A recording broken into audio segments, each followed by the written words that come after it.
कुम्भे पुनर्वासजातं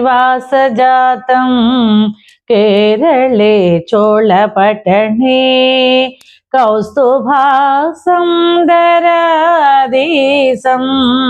कुलशेखरम् आश्रये गुष्यते यस्य नगरे रङ्गयात्रा दिने दिने तमहं शिरसा वन्दे राजानां कुलशेखरम्।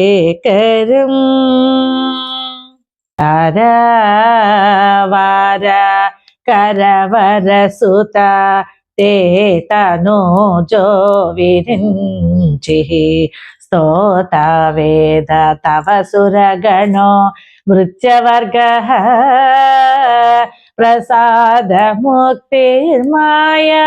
जगदविकलं तावकी देवकी ते माता मित्रं बलरिपुसुतः त्वय्यतो नन्यजाने। భావము. స్వామి, నీ భార్య లక్ష్మీదేవి అని, నీ పుత్రుడు బ్రహ్మదేవుడు అని, నిన్ను స్తోత్రం చేసేవాడు వేదపురుషుడని, నీ సేవకులు దేవతలని, నీ అనుగ్రహం మోక్షమని, నీ మాయయే సకల ప్రపంచమని, నీ తల్లి దేవకీదేవి అని, నీ మిత్రుడు అర్జునుడని ఇంతవరకే నాకు తెలుసు.